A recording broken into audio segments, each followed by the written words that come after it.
गीता के 13वें अध्याय का यह 9वां श्लोक हम लोग ले रहे हैं।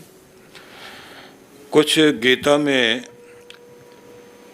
13वें अध्याय में एक श्लोक अलग से लिया गया है जिनको आदि शंकराचार्य ने स्वीकार नहीं किया, अपनी गीता में नहीं दिया। इसलिए जो मैं श्लोक बोल रहा हूँ, कुछ गीता में यह 8वां है और अधिकांश में इसको 9वां कहा गया है। आप श्लोक को सुन करके उससे आप अपना वहाँ पर देख सकते हैं। इंद्रियार्थेषु वैराग्यम अनहंकार एव च जन्म मृत्यु जरा व्याधि दुख दोषानुदर्शनम। भगवान श्री कृष्ण ने ज्ञान के संबंध में कहा कि ज्ञान किसे कहा जाएगा और किस चीज को अज्ञान कहा जाएगा। जिस प्रसंग को हम लोग सुनते आ रहे हैं और जिस संदर्भ में ये चर्चा की गई है, बताया गया था कि क्षेत्र क्या है और क्षेत्रज्ञ क्या है।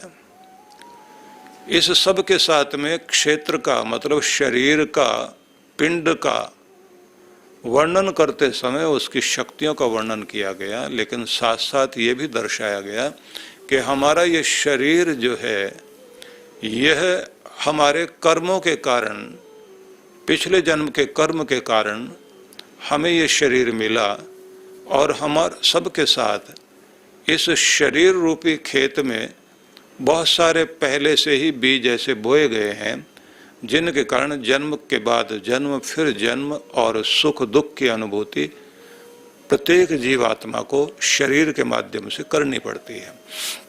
यदि हमको सही ज्ञान हो जाए तो उसके बाद ज्ञान से ही मुक्ति होती है। सा विद्या या विमुक्तये, विद्या वही है जो व्यक्ति को मुक्त करती है। ऋत ज्ञान न मुक्ति, बिना ज्ञान के किसी को भी दुखों से छुटकारा नहीं होता। तो इसलिए उस ज्ञान की दशा में हम आगे बढ़ सकें और हम अपने दुखों से छुटकारा पा सकें, तो उस ज्ञान के संबंध में भगवान श्री कृष्ण हम सबको ये जानकारी दे रहे हैं। माध्यम है अर्जुन, लेकिन ये समस्त मनुष्य मात्र के लिए संदेश है। इस संदर्भ को ध्यान में रखकर अब इस श्लोक को ध्यान में रखते हैं। इंद्रियार्थेषु वैराग्यम, इंद्रियों के जो विषय हैं उनके प्रति यदि व्यक्ति को वैराग्य हो जाए तो सच में व्यक्ति मोहित नहीं होता, आसक्त नहीं होता और तब उसको जीवन के यथार्थ ज्ञान का पता लगता है। अब यहाँ प्रश्न ये होता है कि आंख है तो देखेगी, कान है तो सुनेंगे ही, जीभ चखेगी, नाक सूंघेगी। तो इनसे वैराग्य का मतलब क्या है कि ये देखे ही नहीं, सुने ही नहीं, सूंघे ही नहीं, चखे नहीं, स्पर्श ही न करें। प्रश्न ये आता है कि जो चीज आपको लिप्त करे, बांध ले, बंधन में आ जाएं और जो फिर आपको आदत बनाकर आपको अपना गुलाम बना ले, उस सब से मुक्त होने के लिए ही व्यक्ति को प्रयास करना चाहिए। कुछ लोग वे हैं जो बंधन में हैं और कुछ लोग बंधन मुक्त हैं। जो अपने बंधन से मुक्त हैं तो वो खुद के राजा हैं, तो वो समझ लीजिए कि स्वराज्य को प्राप्त कर चुके हैं, स्वतंत्रता को प्राप्त कर चुके हैं। लेकिन जिन लोगों के साथ इंद्रियां और जिनका मन और जिनका चित्त उनके वश में नहीं है, तो ये बात ध्यान रखने की है कि फिर हम सब अगर इंद्रियों के दास हैं तो फिर वो हमें घुमाती हैं। इसलिए कहा जाता है कि जिसने अपने को जीत लिया वही दुनिया को भी जीत सकता है। आदि शंकराचार्य ने प्रश्नोत्तरी में एक शब्द कहा, जगत जितम केन, किसने दुनिया जीती? तो उत्तर यही दिया, मनो ही येन, जिसने अपने मन को जीत लिया वही जगत को भी जीत सकता है। तो यहाँ वैराग्य से मतलब ये नहीं है कि हम जगत से पलायन कर जाएं, विषयों के साथ रहते हुए भी मन से उनका चिंतन करना, उससे आपको बचना है आसक्त नहीं होना, अनासक्त हो करके आप चल सकें। इसकी प्रैक्टिस हो जाए तो फिर आप देखेंगे कि आप खुद के स्वामी बन जाते हैं। अब इसको थोड़ा उदाहरण से समझें। आपने देखा होगा जीव जंतुओं में एक कमजोरी होती है कि उन्हें एक टुकड़े से कुत्ते को अपने पीछे पीछे लेकर आइए, पक्षियों को दाना डाल करके दाना दिखाकर अपने पीछे ले आइए। आप ये भी देखेंगे कि कोई उदाहरण जैसे अनेक बार हम लोग देते हैं कि अड़ियल गधा था जो बिक नहीं रहा था और किसी एक व्यक्ति ने उसको खरीद लिया। बेचने वाले ने कहा कि मैं खुद इससे दुखी हूँ, आप इसको खरीद रहे हैं तो आप इसका उपयोग कैसे करेंगे। उस व्यक्ति ने कहा कि मैं इसकी कमजोरी जानता हूँ, कितना भी अड़ियल कोई क्यों ना हो लेकिन उसकी कोई कमजोरी होती है, उसको सामने रखो तो वो अपने आप काम करता है। तो घास एक डंडे पर लटकाई उस आदमी ने और गधे के ऊपर बैठ गया और गधे को घास दिखाता रहा, जिधर की तरफ वो घास दिखाए गधा उधर की तरफ चलता चला जाए। और उसने कहा कि न डंडा मारने की जरूरत है न पीटने की जरूरत है, बस इसको घास दिखाने की जरूरत है। इंद्रियों को घास दिखाते रहिए और इंद्रियां आपको खींचती चली जाएंगी और उसका परिणाम ये होगा कि आप अपने वश में नहीं रहेंगे। लेकिन कुछ वे भी होते हैं, जैसे किसी एक बादशाह और उसके वजीर की कहानी कही जाती है। उसने कहा कि मेरी ये बकरी है जो बहुत खाती है, तो इसको आप ठीक कर सकते हैं क्या, ये ठीक ठीक खाए। बोले ये घास देख करके मुंह मोड़ लेगी क्योंकि आपने इसको बिगाड़ रखा है, आप मेरे पास भेजिए। तो उसने सिर्फ इतना ही किया कि जब जब वो घास सामने रखा और बकरी उसकी तरफ मुंह चलाए तो वो डंडा मारता था उसको, और इतना ट्रेंड कर दिया उसको 2 दिन में कि घास देखते ही बकरी जो मुंह मोड़कर खड़ी हो जाती थी। तो उसने पूछा कि ये आपने इसको क्या सिखाया है। बोले मेरे पास इसका मंत्र था। तो सीधा सा मतलब यही है कि हम सबका भी मन विचलित होता है, लेकिन खुद को अगर हम प्रयास के और दंड देकर स्वयं को नियंत्रित करके शुरुआत से साधना शुरू कर दें, तब फिर जो है आवाजें सुनाई देती रहेंगी दुनिया की जो आपको रोकना चाहती हैं आगे बढ़ने से, फिर आपको वो सुनाई नहीं देगी। दृश्य दिखाई दे रहे होंगे, लेकिन जैसे अर्जुन को अपने चिड़िया की आंख दिखाई दे रही थी और कुछ नहीं दिखाई दिया, उसे सिर्फ लक्ष्य दिखाई दे रहा था। तो फिर आपको लक्ष्य दिखाई देगा, दुनिया नहीं दिखाई देगी। पूरी दुनिया की कमजोरी यही है कि लोगों को जो लक्ष्य है वो दिखाई भी दे रहा होता है, लेकिन वहां से ध्यान हट जाता है, बाकी सारी दुनिया पर ध्यान चला जाता है। जिस आदमी का ध्यान पूरी दुनिया पर तो जा रहा है लेकिन अपने लक्ष्य से बार बार विचलित होता है, तो वो व्यक्ति भटकता रहेगा। इसलिए भगवान श्री कृष्ण ये समझाना चाहते हैं कि जो अपने इंद्रियों पर वैराग्य भाव लाना सीख गया तो उसके सामने लक्ष्य रहेगा और सच्चा ज्ञान प्राप्त वही करेगा। बस इसी का अभ्यास करना होता है और प्रत्येक व्यक्ति को करना होगा, क्योंकि बहुत तरह की चीजें हैं। किसी को ध्वनि रोकेगी, किसी को सुगंध रोकेगी, किसी को रूप रोकेगा, किसी को स्वाद रोक लेगा और किसी को जो स्पर्श सुख रोकेगा। किसी का मन कहीं विचलित होगा, किसी का चित्त कहीं जाकर डामाडोल हो जाएगा, किसी की बुद्धि कहीं जाकर दिग्भ्रमित हो जाएगी। जब व्यक्ति को अपने ऊपर कंट्रोल करना आ जाए, और ये शुरुआत से सिखाया जाता है। और आप लोगों को बहुत आश्चर्य लगेगा कि पूरी दुनिया में इस पर बड़ा काम हो रहा है। डॉक्टर डैनियल गोलमैन एक बहुत बड़े व्यक्ति हुए हैं जिन्होंने इमोशन पर बड़ा काम किया, और अब पूरी दुनिया में आईक्यू के बाद ईक्यू लेवल पर बहुत सारे काम हो रहे हैं। एसक्यू लेवल, ईक्यू लेवल और एक्यू लेवल। एक्यू लेवल बोलते हैं एडवर्सिटी कोटिएंट को। संकट के समय में, मुश्किल के समय में आपकी प्रतिभा, आपकी योग्यता काम कर सकती हो। मुश्किल वक्त हो, आदमी उस समय जो है कोई भी आपके विपरीत परिस्थिति सामने आ जाए, तब बुद्धि भी काम करे, मन भी काम करे, आपकी हिम्मत काम करे। यह भी एक योग्यता है जिसको बढ़ाया जाता है। योग्यता आपकी वो भी है, सामाजिक व्यवहार, तो आपके अंदर बहुत कुछ ऐसा है। तो उन्होंने, डॉक्टर गोलमैन ने ये प्रयोग किए थे कि किस व्यक्ति के अंदर कितना धैर्य है, कितनी देर तक अपने को संयम रख सकता है, कितनी देर अपने आप को संभाल सकता है, और ऐसे लोग अपने आप को कितना आगे बढ़ाते हैं।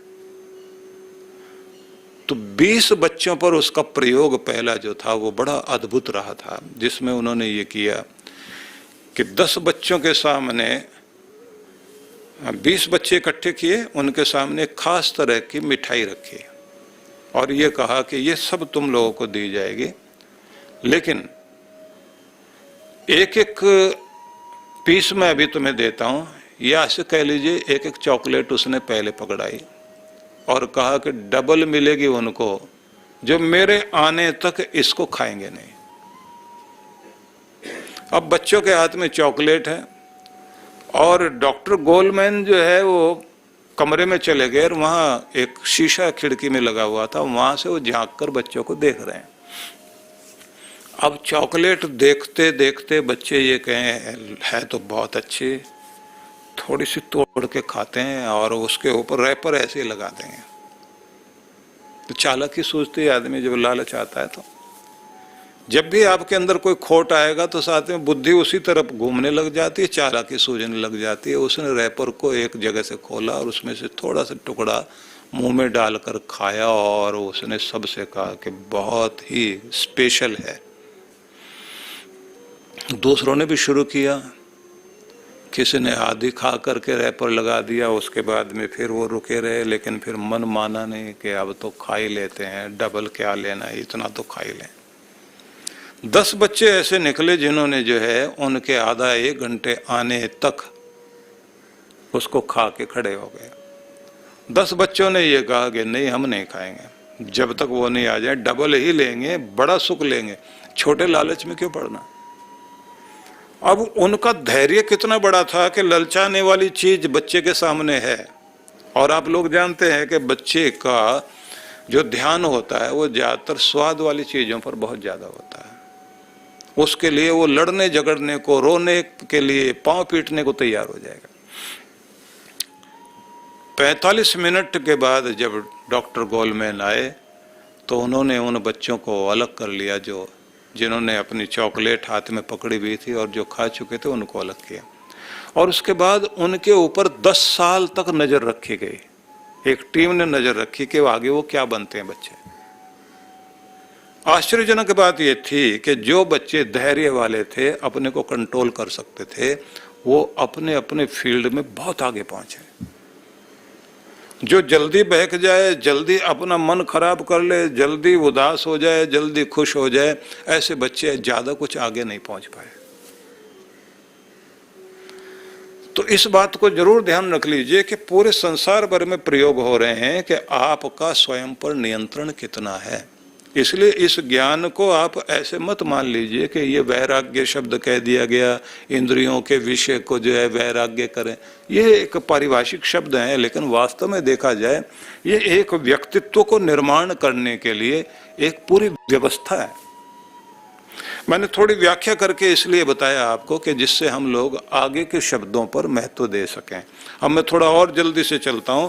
अगला शब्द उन्होंने प्रयोग किया है अनहंकार, अहंकार रहित होना, जिसको हम कहेंगे निराभिमानिता। निराभिमान, अभिमान रहित, अहंकार रहित स्थिति।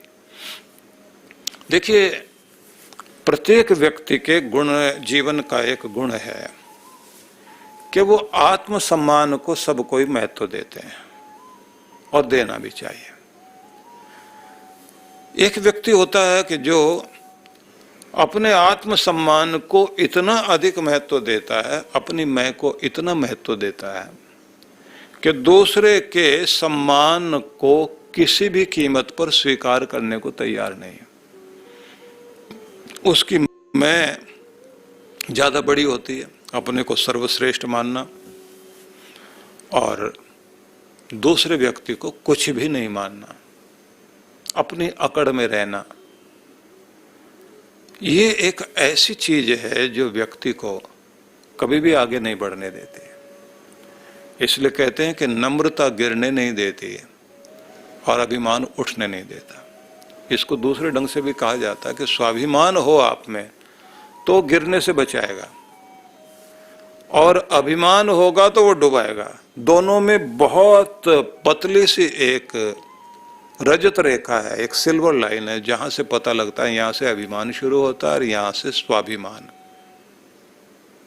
कई लोग अपने स्वाभिमान को ही अभिमान, मतलब अभिमान के ऊपर एक पर्दा डाल देते हैं कि मुझे अपने आत्मसम्मान को, सेल्फ रिस्पेक्ट को तो महत्व देना है।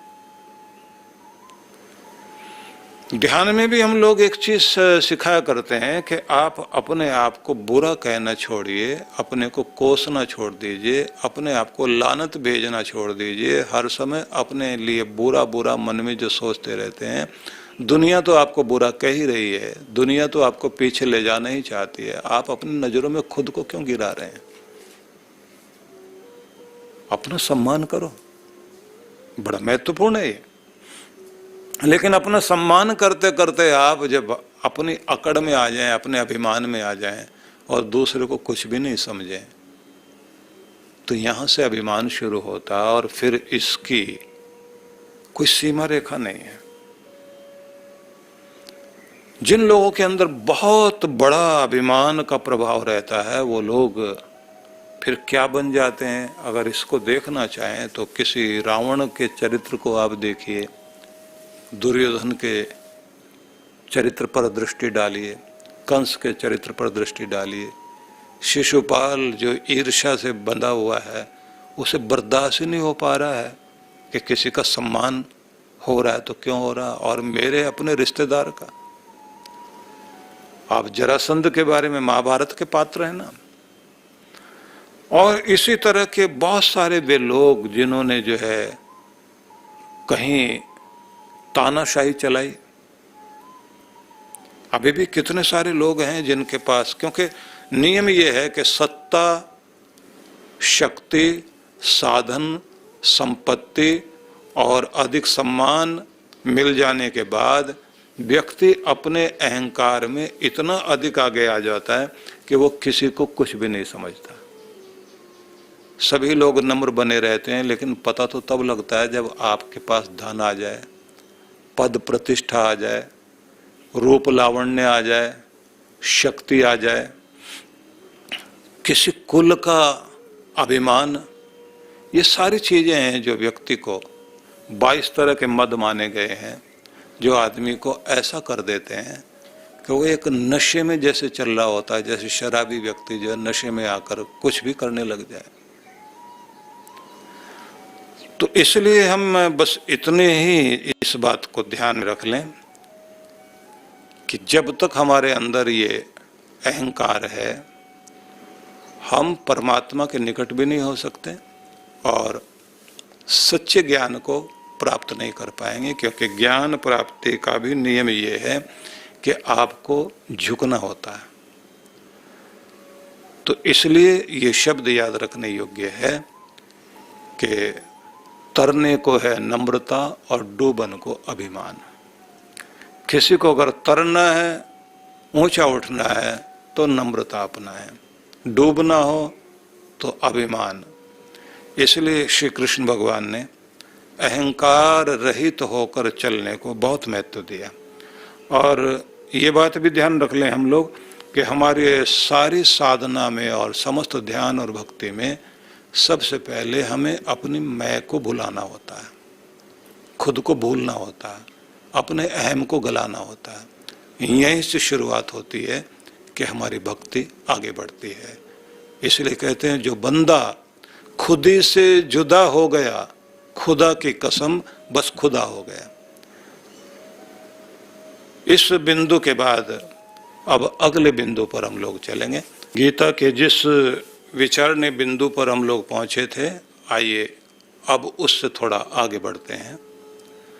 अगला शब्द था जरा व्याधि, जरा मृत्यु, जन्म मृत्यु जरा व्याधि दुख दोषानुदर्शनम। जन्म मृत्यु जरा व्याधि दुख दोषानुदर्शनम, इसकी व्याख्या के लिए आइए अब हम लोग विचार करते हैं। इससे पहले हम लोगों ने ये सुना था कि हम यदि निराभिमानिता को महत्व देते हैं तो ज्ञान प्राप्ति के लिए और प्रभु की सन्निधि प्राप्त करने के लिए यह एक महत्वपूर्ण गुण है, जो हम लोगों को अपने अंदर का अभिमान कभी दिखाई नहीं देता। हर व्यक्ति यही समझता है कि मैं बड़ा विनम्र हूँ और बड़ा शालीन शांत व्यक्ति हूँ, लेकिन स्वाभिमानी व्यक्ति हूँ वो अपने अभिमान को भी स्वाभिमान का नाम देता है, जबकि उसके अंदर का अहंकार उसे दिखाई नहीं देता और वह स्वयं में उस जंजीर को बांधे हुए है जो उसे बंधन में डालती है। बस बात इतनी है कि वह जंजीर सोने की है, इसलिए उसे उसका आकर्षण दिखाई देता है। देखने वाली बात यह भी है कि जब व्यक्ति को अभिमान रहता है तो अभिमान पर बात बात में चोट लगती दिखाई देती है। उसने ऐसा बोला क्यों, वो सामने ऐसे आकर खड़ा क्यों हुआ, उसने पीछे से टोका क्यों, वो मेरे सामने इतनी हिम्मत कैसे कर पाया।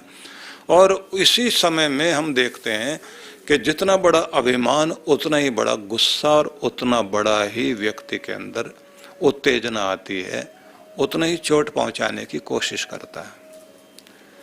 दुनिया के बहुत सारे झंझट इसलिए इस बात पर खत्म हो जाते हैं यदि व्यक्ति थोड़ा सा विनम्र होकर तरीके से अपनी बात को कह सके। लेकिन अधिकांश लोग जो है इस तरह के हैं कि वो अपने अभिमान को लेकर सत्य को भी सत्य कहने को तैयार नहीं होते।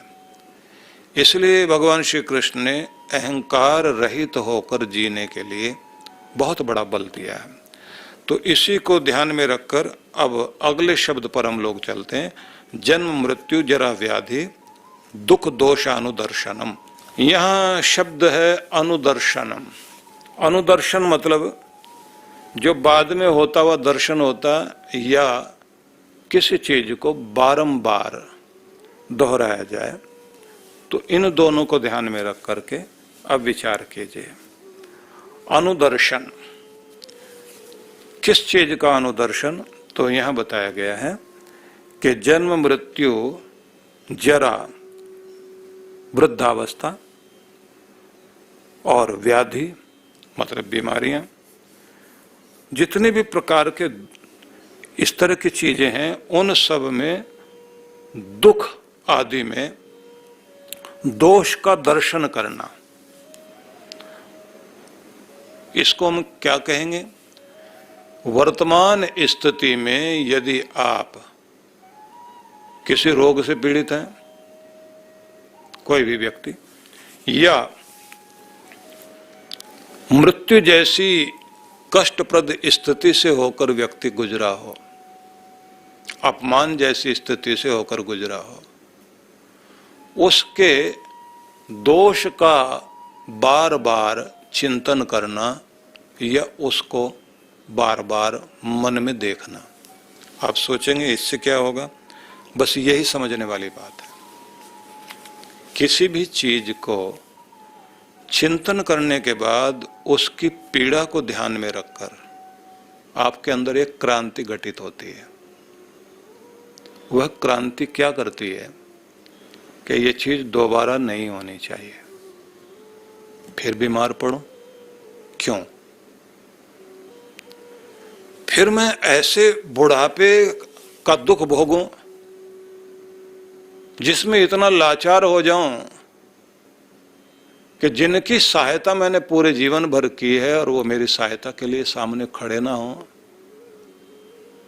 जिनको मुझे देखे बिना चैन नहीं आता था, अब मैं जैसे उनके कमरे में जाता हूं भाग जाते हैं।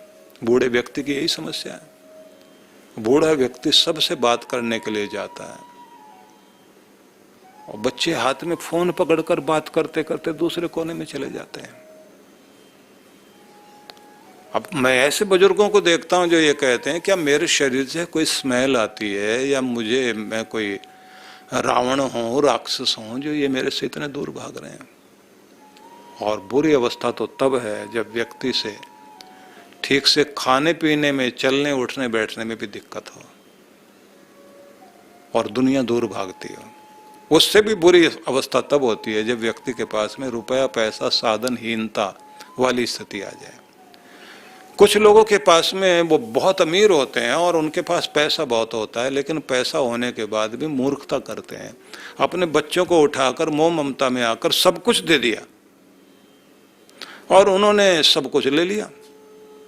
सब आपका ही तो है, आप ही तो चलाते हैं, आप ही तो करते हैं, ऐसे बोलते बोलते ले लिया।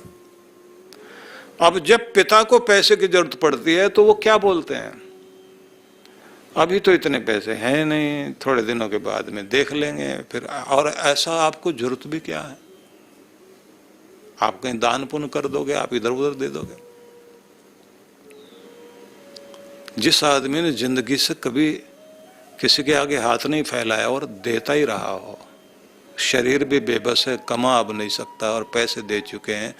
और कितनी बार तो ऐसा होता है कि बेटा देना भी चाहता है लेकिन बहू मना कर देती है, इशारा ही कर देती है, वो रुक जाता है। तो कहा गया है कि किसी ऐसी अवस्था का जब आप चिंतन करते हैं तो आपके सामने एक क्रांति घटित होती है कि ऐसा नहीं होना चाहिए, बीमारी नहीं होनी चाहिए, दुख नहीं होना चाहिए। कृष्ण भगवान ये कहते हैं कि जब आप इस जन्म में दुख देखते हैं, व्याधि में दुख देखते हैं, बुढ़ापे में दुख देखते हैं, ऐसे बहुत सारी चीजें हो सकती हैं, तब फिर आपके मन में एक बात आती है कि मुक्ति बड़ी चीज है, मुझे उस तरफ जाना चाहिए। इसी प्रकार से कोई भी ऐसी अवस्था, किसी ने अपनी दरिद्रता का, अपनी गरीबी का दुख भोगा हो और उस समय की पीड़ा उसको दूसरों के सामने कितनी बार लज्जित होना पड़ा हो, तब उसे पैसे की, एक एक पैसे की कद्र होती है और उसके लिए वो कमाना भी जानता है, संभालना भी जानता है, उसके लिए कार्य करता है।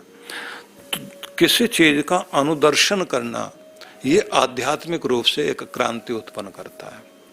इन्होंने जो है जिस तरह की चीज के लिए कहा कि अपने व्याधि के लिए, बीमारी के लिए, वृद्धावस्था के लिए, आप अपने जीवन में होते हुए अनेक तरह के परिवर्तनों के और अनेक अनेक दशाओं के बारे में चिंतन करके सोचें कि अगर संसार दुख रूप बन ही गया है तो मुक्ति का उपाय क्या है। यहीं से हम लोग महात्मा बुद्ध के उन वाक्यों को याद करते हैं जिन 4 आर्य सत्यों में वो कहते हैं कि अगर दुनिया में दुख है, और ये सत्य है कि दुख है, ये 4 आर्य सत्य हैं कि दुख है तो दुख का उपाय भी है और दुख दूर करने का समाधान भी है, बस उसे खोजने की आवश्यकता है। जब मानव मन घृणित अवस्था को सामने देखता है और उससे उसके मन में क्रांति घटित होती है तो फिर बदलाव आया करता है। इसलिए दुनिया भर में जितनी भी क्रांतियां हुई वो तभी हुई जब व्यक्ति किसी एक चीज से परेशान होकर उसका दुख और उसकी पीड़ा को देखकर उसको लगा कि अब और नहीं। तो ये अनुदर्शन बहुत आवश्यक है। इसलिए भारतीय लोगों के ऊपर अंग्रेजों ने जब बहुत अत्याचार किए तो उसी का परिणाम ये हुआ कि आजादी के लिए लोग खड़े हुए। और ये भी एक मनोवैज्ञानिक सत्य है कि मानव मन के अंदर प्रतिकूल स्थिति में ढलने की आदत भी बहुत होती है। चलता है ऐसा ही, रिश्वत मांगी जा रही है, जबरदस्ती आपसे लिया जा रहा है, कोई गुंडा टैक्स लेने के लिए तैयार खड़ा है कि हम गुंडे हैं, हम तुमसे तुम्हें अपने कोप से बचाने के लिए बस एक ही मौका देते हैं कि हमें पैसे देते रहो। तो ऐसे गुंडा टैक्स देते हैं लोग, गुंडागर्दी करने के लिए लोग आ जाते हैं, पैसे देते हैं। उसी तरह की गुंडागर्दी वो है जो किसी पद पर बैठा हुआ किसी ऑफिस में फाइल को आगे सरकाने को तैयार ही नहीं है, साइन ही तब करेगा जब पैसे दो। और किस हालत में लोगों को पहुंचा दिया गया कि वो चक्कर काटते काटते उन बेचारों के जूते घिस जाते हैं, किस तरह की स्थिति से गुजरते हैं, और आखिर में हालत वहां आ जाती है कि आस पड़ोस वाले समझाने लग जाते हैं, ऐसा ही चलता है, दिए बिना बात नहीं बनेगी, हमने भी दिया था, तुम कुछ भी कर लो, नीचे से ऊपर तक सब मिले हुए हैं, सारे मिलके तुम्हें परेशान कर देंगे। परिणाम क्या होता है कि व्यक्ति देता है उस समय, क्योंकि हम ढल जाते हैं उस स्थिति में। जब कोई व्यक्ति क्रांति करने के लिए तैयार होता है, जब किसी गांधी को ट्रेन से उतारने की कोशिश की हो, जब किसी एक ऐसे मार्टिन लूथर किंग को बस के अंदर सीट से उठा दिया गया और ये कह दिया गया हो कि काले लोगों को अधिकार नहीं है, और वो 90 मील तक की यात्रा खड़े होकर लटक कर धक्के खा करके कर रहा हो और अपमानित किया जा रहा हो, तब वहां से क्रांति घटित होती है कि ये काले गोरे का भेद खत्म होना चाहिए। आजादी का महत्व आदमी को तब समझ में आता है जब किसी एक पीड़ा को महसूस करे। कृष्ण भगवान ये कहते हैं कि इतनी सारी दुर्दशा भोगने वाले लोगों को जब तक ये समझ नहीं आएगा, ये पीड़ा नहीं समझ में आएगी कि इसका कारण क्या है, तब तक ना तो अपने स्वर्ग की कोशिश करेंगे ना अपनी मुक्ति की कोशिश करेंगे। तो इसलिए मैंने इस पर थोड़ा ज्यादा जोर दिया है कि जन्म मृत्यु जरा व्याधि, इस सब में दोष दर्शन करना, इन दुखों से छूटने की तीव्र भावना अपने अंदर उत्पन्न करना, ताप त्रय से छुटकारा पाने की कोशिश करना, उससे भी ज्यादा आनंद के लिए तड़पना, परम शांति के लिए तड़पन पैदा करना, अपने आप को ऊंचा उठाने के लिए अपने अंदर एक ऐसी पीड़ा कि मुझे यहां तक पहुंचना ही है, अपनी गिरी हुई अवस्था से ऊपर उठने के लिए अपने अंदर एक तीव्र भाव जगाना कि यहीं तक मैं पड़ा नहीं रह जाऊंगा। और उसका तरीका ये होता है कि बार बार जगह बदल करके भागते रहें, नहीं, आप जहां हो वहीं से उस जगह को इतना ऊंचा उठा दो कि वहीं से आपका महत्व बन जाए। क्योंकि कुछ लोग डरकर भागने में यकीन रखते हैं, वो ये सोचते हैं कि चलो यहां से छोड़ के कहीं और चले जाएं, वहां भाग्य बदल जाएगा, वहां से वहां चले जाएं भाग्य बदल जाएगा। नहीं, भागना नहीं है, जहां हो वहां जागना, और वहां से अपनी योग्यता से अपने आप को इतना ऊंचा उठाना है कि वही स्थान आपको महत्व दे। क्योंकि भागते रहे आप एक्सपेरिमेंट करने में जिंदगी बिता दोगे अपने। जहां आप हैं वहां रह करके अपने आप को अपनी योग्यता से इतना ऊंचा उठाओ, क्योंकि कितनी भी कोशिश कर ली जाए आपकी सुगंध को और आपके गुण को दुनिया नहीं छिपा सकती। जैसे किसी फूल को पत्ते ढक भी लें तो सुगंध को नहीं ढक सकते। आपके अगर गुण हैं आपके अंदर तो वो आपको उठाएंगे ऊपर। इसलिए कहते हैं कि सूरज अगर तुम बनते हो तो पूरी पृथ्वी भी तुम्हारा चक्कर लगाएगी और चंद्रमा भी, सारे ग्रह नक्षत्र तुम्हारा चक्कर लगाएंगे। लेकिन अगर तुम सूरज बनना ही नहीं चाहते तो बस दुनिया का चक्कर लगाते रहिए, कोई ना कोई सूरज तुम्हारे लिए होगा।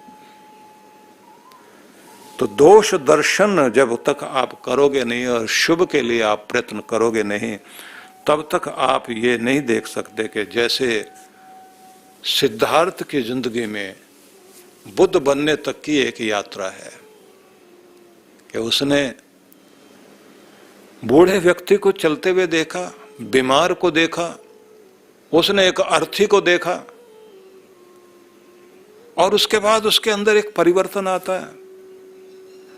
हम अपने सामने कुछ भी जलता कटता हुआ देखें, हम लोगों पर कुछ नहीं होता, कोई असर नहीं आता, और अगर असर आ भी जाए थोड़ी देर के बाद अपने आप को समझा करके बैठा लेते हैं। अपनी आग को जिंदा रखना बहुत जरूरी है आगे बढ़ने के लिए। हम जैसे के तैसे रह जाते हैं, इसलिए कोई क्रांति घटित नहीं होती। इसलिए कोई जागता है तो इसी गुण के कारण जागता है। तो यह श्री कृष्ण भगवान ने एक बड़ा महत्वपूर्ण गुण कहा है। और ये बात ध्यान रख लीजिए कि भाग्य अपनी जगह है, लेकिन हर जगह भाग्य को लाकर खड़ा कर दें और अपनी दुर्दशा को भाग्य के नाम पर स्वीकार कर लें, ये बड़ा दुखद है। और हम भारतीयों में तो ये बहुत ज्यादा है। हम भारतीय लोगों ने इस चीज को इतना पकड़ रखा है, होगा वही जो भाग्य में लिखा होगा। बार बार शब्द गढ़ लिए हैं हम लोगों ने, ऐसे शब्द गढ़ लिए हैं कि जो तुम्हारे भाग्य में होगा भाग कर तुम्हारे पास आएगा, और जो तुम्हारे भाग्य में नहीं आएगा वो तो तुमसे भाग ही जाएगा। परिणाम इसका क्या हुआ? हम पुरुषार्थ करना भूल गए। समय से पहले भाग्य से ज्यादा न कभी किसी को मिला न कभी मिलेगा, ऐसा लिखकर रख दिया सामने, बोर्ड पर लिख दिया, गाड़ियों के पीछे लिख दिया, और फिर वो वहीं लिखा नहीं रह गया, आदमी के माथे पर चिपक गया, उसके दिल में चिपक गया। भाग्य से ज्यादा नहीं मिलने वाला, समय से पहले नहीं मिलने वाला। तो हमने क्या समझ लिया, जब वक्त आएगा मिल जाएगा, जितना किस्मत में होगा मिल जाएगा, फिर अभी कुछ करने की जरूरत नहीं है। किस्मत में होगा तो मिलेगा ही मिलेगा, नहीं होगा तो नहीं मिलेगा, फिर कुछ करने की जरूरत नहीं है, बैठो चैन से। इतना इधर उधर उछल कूद करने से कुछ नहीं होने वाला, आराम से बैठो, बैठे आराम से। और इसको इतने कमाल के लोग हैं, व्हाट्सएप से लेके कितनी कितनी चीजों से ऐसे लगातार एक दूसरे को ज्ञान देने में लगे हुए हैं, क्योंकि एक अलग विश्वविद्यालय खुला हुआ जो व्हाट्सएप से शुरू होता है, सुबह सुबह होता है। सब एक दूसरे का उपकार कर रहे हैं, सुबह सुबह भेज रहे हैं ज्ञान की बात। उनको लगता है ये ज्ञान है, और ये वास्तव में ज्ञान नहीं है। समय से पहले भी मिलेगा अगर आप वो परिस्थिति खड़ी करते हैं, और भाग्य से अधिक भी मिलेगा अगर आप उसके लायक बनते हैं और उतना पुरुषार्थ करते हैं। और ये बात ध्यान रख लीजिए, किसी भी समय में नहीं मिलेगा अगर आप कुछ भी नहीं करते तो, और भाग्य से के अनुसार मिलेगा तो ये ध्यान रख लीजिए, भाग्य में होगा तो भी नहीं मिलेगा। आप कुछ करना ही नहीं चाहते तो कोई आएगा और कोई दे जाएगा आपको। कितने दिन आप भीख खाओगे? इसलिए मैं ये कहना चाहूंगा कि बिना हाथ हिलाए और बिना कुछ मेहनत किए, बिना कोई योजना बनाए, बिना कोई एफर्ट किए आप कुछ पा लेना चाहते हैं तो परजीवी प्राणी बनकर के मत जिए। दूसरों के ऊपर जिंदगी जीने वाले जैसे कुछ जीव होते हैं वैसी जिंदगी हमें नहीं जीनी चाहिए। इसलिए जो कहा गया कर्मण्येवाधिकारस्ते मा फलेषु कदाचन, पूरी गीता में मैं तो नहीं कहीं देखता जहां ये लिखा होगा कि बस भाग्य के भरोसे बैठ तो जो तुझे मिलना होगा मिलेगा। अर्जुन को भी बोल देते समय से पहले कुछ नहीं मिलने वाला, भाग्य से ज्यादा नहीं मिलने वाला। अर्जुन इसलिए जो है मैं भी चलता हूँ तू भी चल, और जाएंगे दोनों के दोनों जंगल में बैठेंगे। पहले भी 12 साल रह लिए हैं जंगल में, 1 साल छिप करके भी रहे हैं। क्यों उन्होंने कहा कि उठाओ धनुष बाण? जब वो कहते हैं उत्तिष्ठ भारत, है भारत उठो, तो क्यों कहते हैं? कर्म करने के लिए कहते हैं। तो इसलिए शब्द को मैंने थोड़ा ज्यादा लंबा कर दिया क्योंकि इसकी आवश्यकता थी। अगले विषय के तरफ हम फिर बढ़ेंगे।